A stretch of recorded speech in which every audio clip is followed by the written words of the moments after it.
नमस्कार मंडळी, श्री स्वामी समर्थ. स्वामी समर्थ तुमच्या सर्वांच्या सर्व इच्छा आकांक्षा पूर्ण करो हीच मी स्वामींच्या चरणी प्रार्थना करते आणि आपल्या आजच्या व्हिडिओला सुरुवात करते. उद्या कोजागिरी पौर्णिमा आणि या दिवशी आपल्याला या झाडाला स्पर्श करायचा आहे. नशिबात नाही ते सुद्धा मिळेल आणि आपल्या सर्व इच्छा आकांक्षा पूर्ण होतील. 17 ऑक्टोबरला आहे कोजागिरी पौर्णिमा. या कोजागिरी पौर्णिमेच्या दिवशी आपल्याला असा हा एक अत्यंत प्रभावशाली उपाय आहे, तर तो आपल्याला करायचा आहे. कोजागिरी पौर्णिमेचा प्रारंभ बुधवारी म्हणजे 16 ऑक्टोबरला रात्री होणार आहे आणि ते टायमिंग आहे 8:41 आणि पौर्णिमेची समाप्ती ही 17 ऑक्टोबरला म्हणजेच गुरुवारी सायंकाळी 4:56 होणार आहे. आणि म्हणून उद्या तिथीनुसार आपल्याला ही पौर्णिमा जी आहे तर कोजागिरी पौर्णिमा 17 ऑक्टोबरला गुरुवारी साजरी करायची आहे. प्रत्येक महिन्यात येणाऱ्या पौर्णिमेचे महत्त्व हे वेगवेगळे असते आणि या कोजागिरी पौर्णिमेचे महत्त्व देखील वेगळे आहे. अत्यंत महत्त्वाची ही पौर्णिमा आहे. सर्वात मोठी पौर्णिमा ही मानली जाते. तर आपल्याला या पौर्णिमेच्या दिवशी देवी लक्ष्मीचा जन्म झाला होता, त्यामुळे ही तिथी धनप्राप्तीसाठी आणि काही उपाय करण्यासाठी अत्यंत महत्त्वाची मानली जाते. लक्ष्मी प्राप्तीसाठी अत्यंत महत्त्वाची मानली गेली आहे. कोजागिरी पौर्णिमेच्या दिवशी माता लक्ष्मी, भगवान श्री हरी विष्णू, कुबेर देवता, चंद्र देवता यांची पूजा केली जाते. तर आपल्याला या कोजागिरी पौर्णिमेच्या दिवशी चंद्र आपल्या 16 कलाही पूर्ण असतो आणि तो आपल्या पृथ्वीच्या सर्वात जवळ असतो आणि म्हणून या दिवशी चंद्र पूजन केले जाते. आणि या दिवशी प्रकाशाचे लोक दूध आटवून ती चंद्र प्रकाशामध्ये ठेवतात. चंद्राची किरणे त्यात पडली की आपल्याला जे काही आजार आहेत तर ते दूर होतात आणि प्रसाद म्हणून दिले जाते. दूध सेवन केल्याने आपल्या जे काही आजार आहेत तर ते दूर होण्यास मदत होते. जीवनातील आजारपण, दुःख, अडचणी या दूर होतात. प्रत्येक कामात यश मिळते असे म्हटले जाते. त्यामुळे बरेच जण या दिवशी दूध आटवतात. अतिशय शुभ आणि महत्त्वाचा असलेल्या या दिवशी आपल्याला काही उपाय वास्तुशास्त्रामध्ये करण्यासाठी सांगितले आहे. प्रभावी उपाय देखील सांगितले जातात. तर आजच्या व्हिडिओमध्ये मी तुम्हाला अतिशय प्रभावशाली उपाय आहे तर तो सांगणार आहे. त्या अगोदर तुम्ही जर चॅनलवरती नवीन असाल तर आपल्या चॅनलला नक्की सबस्क्राईब करा. कोजागिरी पौर्णिमेच्या दिवशी या झाडाला स्पर्श करायचा आहे. या झाडाला स्पर्श केल्याने नशिबात नाही ते सुद्धा मिळेल आणि आपले 7 पिढ्यांचे जे काही दारिद्र्य आहे ते नष्ट होऊन आपली प्रगती होईल. प्रत्येक क्षेत्रामध्ये यश मिळेल. मनातील किती कठीणातील कठीण इच्छा आहे ती पूर्ण व्हायला मदत होईल. त्यासाठी आपल्याला या दिवशी हा उपाय आहे तर तो करायचा आहे. त्यासाठी व्हिडिओ अजिबात स्किप न करता शेवटपर्यंत नक्की बघा. आणि तुम्ही पूजा हॉबीज चॅनलला सबस्क्राईब केले नसेल तर नक्की करा. शेजारी बेल आयकॉन देखील प्रेस करा, म्हणजे मी जे काही नवनवीन व्हिडिओ अपलोड करेल त्याची नोटिफिकेशन सर्वात अगोदर तुम्हाला मिळेल आणि तुम्ही एक पण व्हिडिओ मिस करणार नाही. तर बघा, तर आपल्याला कोजागिरी पौर्णिमेच्या दिवशी हा अत्यंत प्रभावशाली उपाय आहे तर तो आपल्याला करायचा आहे. माता लक्ष्मीची सेवा आपल्याला करायची आहे. दारामध्ये सडा रांगोळी काढायची आहे. उंबरठ्याला हळदीचं लेपन करायचं आहे. त्याचप्रमाणे आपल्याला या दिवशी भगवान विष्णू, माता लक्ष्मीची सेवा करायची आहे. आपल्या मुख्य प्रवेशद्वारावर आंब्याचं तोरण लावायचं आहे. आंघोळीच्या पाण्यामध्ये आपल्याला हळद आणि खडे मीठ टाकून आंघोळ करायची आहे. कोजागिरी पौर्णिमा आणि गुरुवार एकत्र आल्यामुळे आवर्जून तुम्ही आंघोळीच्या पाण्यामध्ये हळद टाका. तुमच्या कुंडलिकेतील गुरुग्रह जर कमजोर असेल तर तो मजबूत व्हायला मदत होईल. त्यामुळे आवर्जून तुम्ही हळद टाकून आंघोळ करायची आहे. तर आपल्याला कोणत्या झाडाला नक्की स्पर्श करायचा आहे?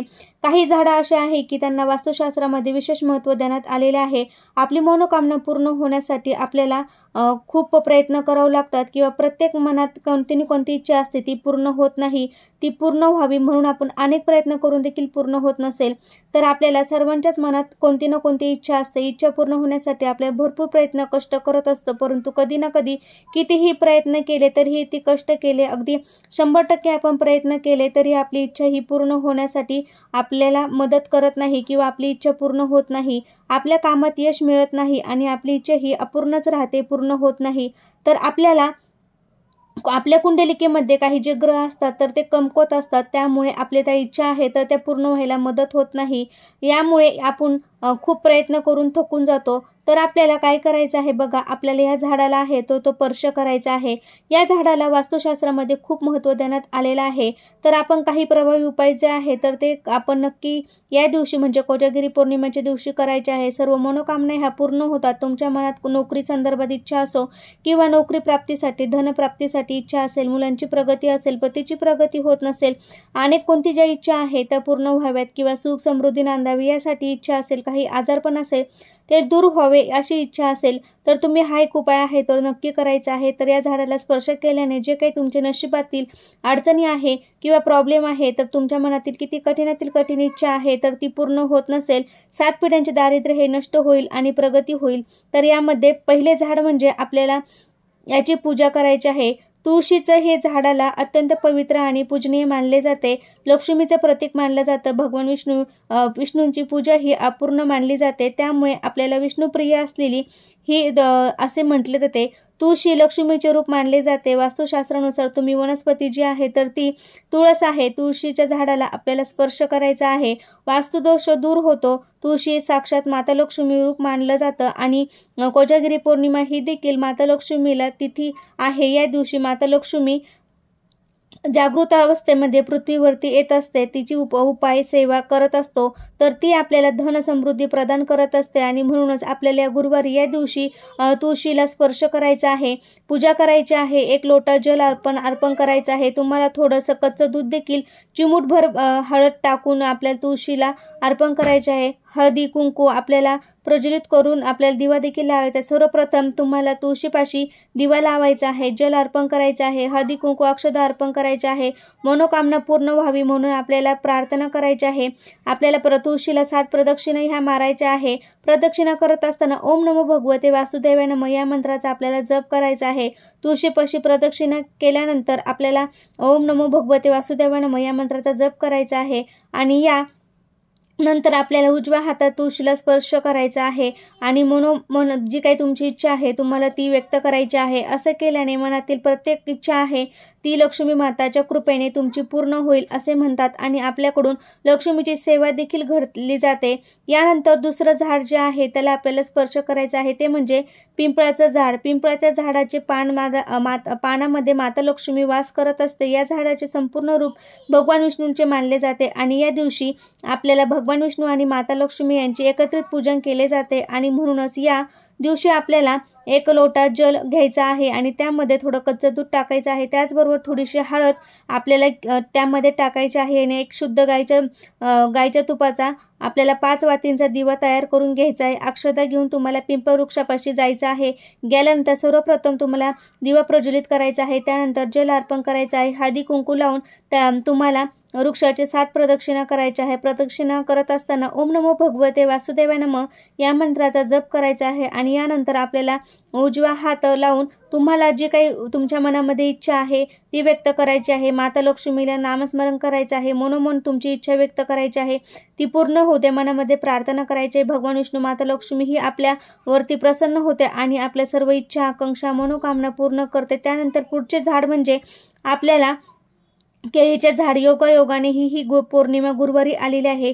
गुरुवार हा माता लक्ष्मीला समर्पित असतो आणि विष्णूंना समर्पित असणारा हा दिवस आहे आणि आपल्या हिंदू धर्मामध्ये केळीचे झाड हे विष्णू आणि देवगुरु बृहस्पती यांची संबंधित असल्याने मानले जाते। म्हणून गुरुवारी या दिवशी आपल्याला केळीच्या झाडाला स्पर्श करायचा आहे आणि केळीच्या झाडाखाली आपल्याला दिवा देखील लावायचा आहे। मनोमन आपली इच्छा आहे ती व्यक्त करायची आहे आणि आपल्या सर्व अडचणी व्यक्त करून कोणती इच्छा आहे ती सांगून आपण त्या केळीच्या झाडाला स्पर्श करायचा आहे। आर्थिक अडचण असेल, कोणती इच्छा असेल ती पूर्ण व्हावी म्हणायचं आहे आणि आपण ते जल अर्पण करणार आहोत ते कच्चं दूध टाकायचं आहे। 1 शुद्ध गायच्या तुपाचा दिवा आपल्याला लावायचा आहे। हळदी कुंकू अक्षता फूल तुम्हाला अर्पण करायचं आहे। वृक्षापाशी जायचं आहे आणि हळदी कुंकू अर्पण करून नमस्कार करायचा आहे। त्यानंतर सर्वप्रथम तुम्हाला तिथे जाऊन आपल्याला हे सर्व अर्पण करून 7 प्रदक्षिणा तुम्हाला वृक्षाला करायच्या आहे।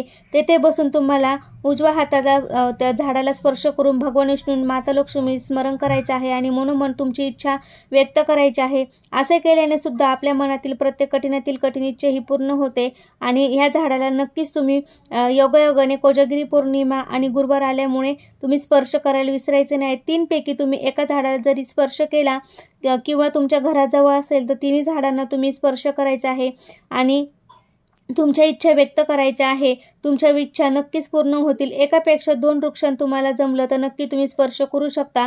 कसा वाटला व्हिडिओ ते नक्की सांगा। तुम्हाला जर व्हिडिओ आवडला असेल तुमच्या मित्रपरिवारामध्ये शेअर करायला विसरू नका। श्री स्वामी समर्थ। धन्यवाद।